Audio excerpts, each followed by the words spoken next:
I have modified my Harley Benton SC-550 to Gotoh. In this video I will show you which parts I replaced, which issues I had during the modification process, and if all the upgrades are worth it. Buying a relatively inexpensive guitar and then upgrading it with better parts is quite a cool thing to do. Since I got the SC-550 to Gotoh from Harley Benton, I had the idea in my head to do some upgrades on this guitar. And I know that many of you also enjoy seeing projects like this. The guitar itself is already really good. It has a great playability, Gotoh hardware, stainless steel frets and more. The weaknesses were mainly in the electronics, which is common for more affordable guitars. Then of course the stock pickups, which are Tesla pickups, were really not bad, but I wasn't entirely satisfied with their sound. And then there's also the nut, which is made out of plastic in this case, so this could also be worth an upgrade. So what parts did I swap? First and foremost, I focused on getting new pickups, especially something with more output at the bridge position. The stock pickups were Tesla Opus 1 in Zebra style, and I decided to go with pickups from Tone Rider, the Generator set. These pickups are really affordable, you can get them on Amazon or at the official website. And in this case I also choose the Zebra style as it fits very well to the guitar. And you can also save a few bucks because you don't need a cover for the pickups. Next up was of course the replacement of the entire electronics. To save some time with soldering and ensure good component quality, I choose a MojoTone wiring harness. I've already installed one of these in my Gibson SG and I'm really happy with it. Of course you can also buy the individual parts and solder them together for much lower cost. But soldering isn't something I enjoy doing much, and I didn't want to spend too much time on doing it.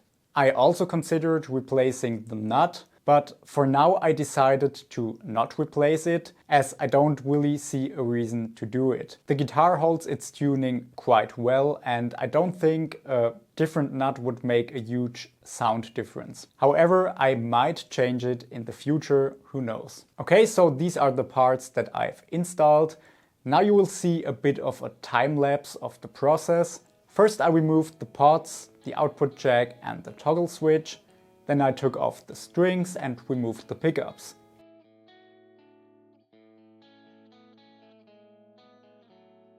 Next I wired and installed the output jack and the toggle switch.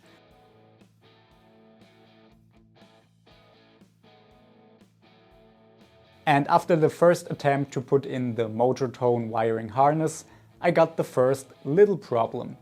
The holes for the pots were too small, so the holes in the guitar.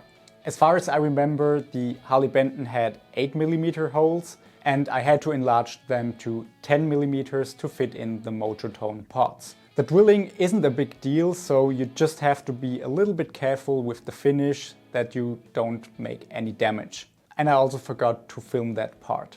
Moving on to the pickups, that all went very smoothly. The only annoying part was that the MojoTone set didn't include a cap for the toggle switch. The cap from the old switch didn't fit as the hole and the thread size was too small. For now I just borrowed the black cap from my Gibson SG. Then I gave the guitar some care. I always use the Daddario instrument care kit, which I can absolutely recommend. And of course I put on some new strings, Daddario NYXL 1046, and the modification was done.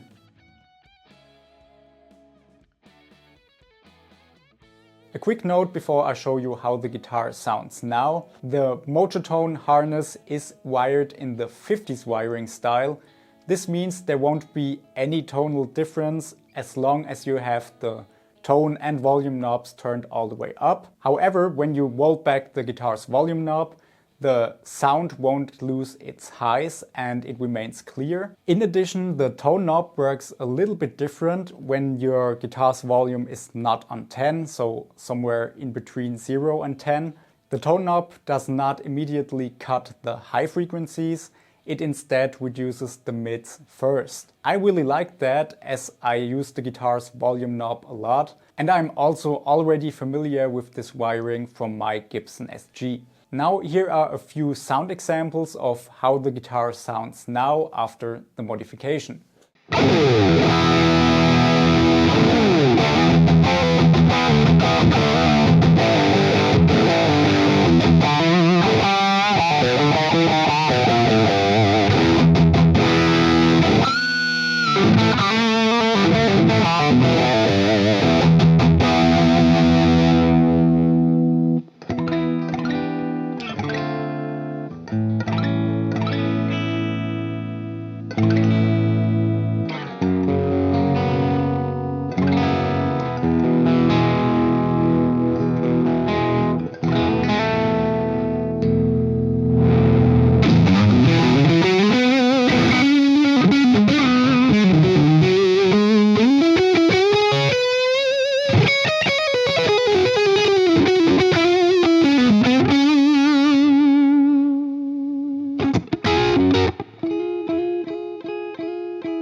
Of course, I also recorded some sound samples before the modification process, so it's easier to compare the differences. I used the same amp settings, I used the amp 1 in the vintage channel, and I also played the same riff.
Was this modification worth it? Yes, absolutely. I am very happy with the overall result. The bridge pickup has a much higher output, and this makes it perfect for high gain sounds, of course. And overall the guitar sounds much clearer in the distorted tones, and it is less muddy and it has more high frequencies. The 50s wiring is also a lot of fun. It gives you even more sound options with the guitar itself. But my assumption is that even just replacing the electronics would have made a big difference in tone. The Tesla pickups are really not bad, and they're actually in the same price range as the tone wider pickups. So I guess that higher quality electronics play a significant role in the overall improvement. So what is your experience and opinion on this? Feel free to leave a comment down below. In general, I had a lot of fun doing this modification, and I can highly recommend you to try something similar as well.